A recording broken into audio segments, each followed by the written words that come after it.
కేంద్రంలో బీజేపీ ప్రభుత్వం రైతులపై నిత్యావసర ధరలపై ధరలు పెంచి ప్రజలపై భారం మోపుతుంది.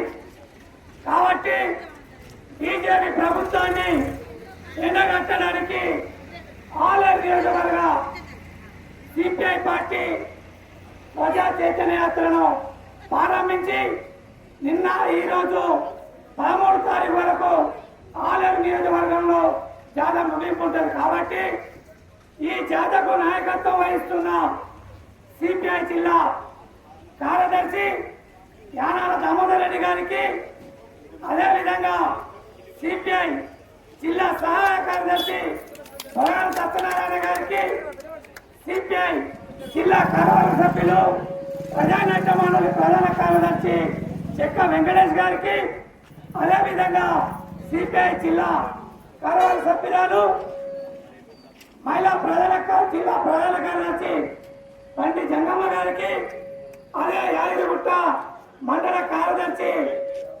కల్లపల్లి మహేందర్ గారికి స్వాగతం సుస్వాగతం. అదేవిధంగా మూడకొండూరు మండల కార్యవర్గ సభ్యులు కౌన్సిల్ సభ్యులు పల్ల వెంకన్న గారు, కోళ్ళ శ్రీను, బీరగల మల్లేశ, వెంకటరెడ్డి, సూరగాని వెంకన్న, అదేవిధంగా నాగచారి, బొంగు భిక్షం, నల్ల భిక్షం, అదేవిధంగా శంసుద్దీన్, సోములు, ఉమా, అదేవిధంగా ఈ గ్రామ శాఖ కార్యదర్శి మండల కార్యవర్గ సభ్యులు మంచాల రాధమ్మ, పసుల నరసింహ, మండల సహాయ కార్యదర్శి ముసుకు పెండారెడ్డి, వీళ్ళందరికీ వేదికను పరిచయం చేసుకోవాలని కోరుతున్నాం.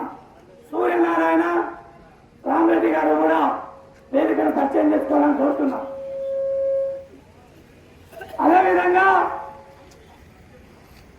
ప్రజాప్రతినిధులు సభ్యులు చెక్క వెంకటేష్, బండి జంగమ్మ, జిల్లా కౌన్సిల్ సభ్యులు, అట్లాగే ఊటకొండూరు మండల పార్టీ కార్యదర్శి గాదగాని మాణిక్యం గారు, గుట్ట మండల పార్టీ కార్యదర్శి కల్లెపల్లి మహేందర్ గారు, ఇంకా జిల్లా కౌన్సిల్ సభ్యులు, ఈ మండల పార్టీ నాయకత్వానికి అందరికీ, అట్లాగే ముద్దిరెడ్డిగూడెం గ్రామ పంచాయతీ మెంబర్లుగా గెలిచినటువంటి మంచాల రాధమ్మ, ఆడేపు నరేష్, ఈ గ్రామ పార్టీ వాళ్ళందరికీ, ప్రజా సంఘాల వాళ్ళందరికీ కూడా,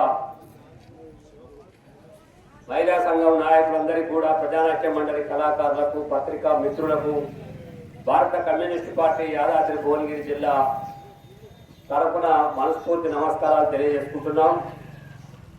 ఏదో ఎన్నికలు వచ్చినాయని మేము ప్రచార జాతరలు నిర్వహించడం లేదు.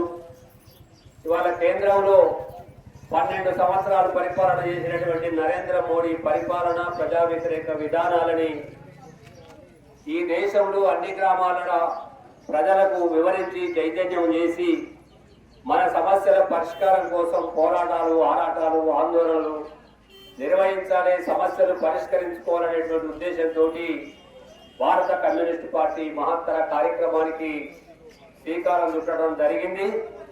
ఇవాళ నరేంద్ర మోడీ అధికారంలోకి వచ్చి 12 సంవత్సరాలు అయింది.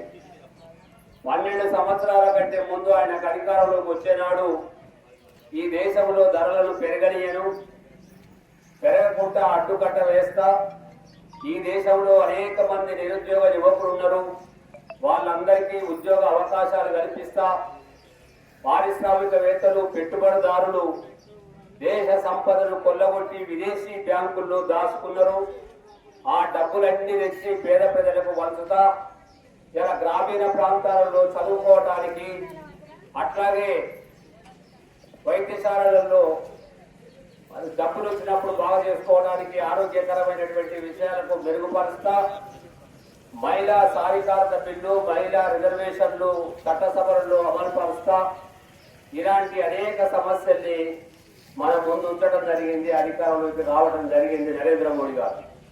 కానీ ఆయన వచ్చిన తర్వాత ఏ ఒక్క శిశు బ్యాంకు నుంచి కూడా డబ్బులు తీసుకొచ్చి పేద ప్రజల ఖాతాలలో వేసినటువంటి దాఖలాలు లేవు. పైగా నిరుద్యోగ యువత పెరిగిపోతా ఉన్నది ఈ దేశంలో. నిరుద్యోగులు అనేక ఇబ్బందులు పడి చదువుకున్నాం, మాకు ఉద్యోగ అవకాశాలు ఇవ్వండి, లేకపోతే జైల్లో పెట్టి భోజనాలను పెట్టండి అని చెప్పని దౌర్భాగ్యమైనటువంటి పరిస్థితుల్లో పోరాటాలు చేయడానికి కోరుకుంటా ఉన్నారు. ఇవాళ ప్రభుత్వం ఉద్యోగాలు కొత్త ఇచ్చుడేమో కానీ రిటైర్మెంట్ అయిన వాళ్ళు, అనారోగ్య కారణాల వల్ల చనిపోయిన ఖాళీలు ఏర్పడినటువంటి ఖాళీలను కూడా భర్తీ చేయనటువంటి దౌర్భాగ్యకరమైనటువంటి పరిస్థితుల్లో ఈ ప్రభుత్వాలు కొనసాగుతూ ఉన్నాయి. అందుకే భారత కమ్యూనిస్ట్ పార్టీ 50 మంది ప్రజలు ఎదుర్కొంటున్న సమస్యల పరిష్కారం కోసం, కార్మికులు కర్షకులు ఎదుర్కొంటున్న సమస్యల పరిష్కారం కోసం ప్రజల్ని రాజకీయంగా చైతన్యవంతం చేసి ప్రజా వ్యతిరేక విధానాలు అవలంబిస్తున్నటువంటి ప్రభుత్వాల మీద తిరుగుబాటు చేయడానికి ఈ చైతన్య యాత్రలు కోరుకోవడం జరుగుతూ ఉంది. విపరీతంగా ధరలు పెరిగినాయి. ఇవాళ భారతదేశ వ్యాప్తంగా కూడా పెట్రోల్ ధరలు కానీ, డీజిల్ ధరలు కానీ, వంట గ్యాస్ ధరలు కానీ, నిత్యం మనం వాడుకుంటున్నటువంటి నిత్యావసర వస్తువుల సరకులు కానీ, అట్లాగే ఆడపిల్లల్ని పెళ్లిళ్ళు చేయాలంటే అరతులం పావులెత్తు బంగారం కొనలేనటువంటి పరిస్థితుల్లో ఆనాడు 30-40 వేల రూపాయలకు తులం దొరికితే ఇవాళ 1,60,70,000కు తులం వచ్చినటువంటి పరిస్థితి. ఆయా 20 రూపాయల సబ్బు ఇవాళ 60 రూపాయల దాకా పెరిగినటువంటి పరిస్థితి. ఇవాళ ఈ రకంగా అనేక రకాలుగా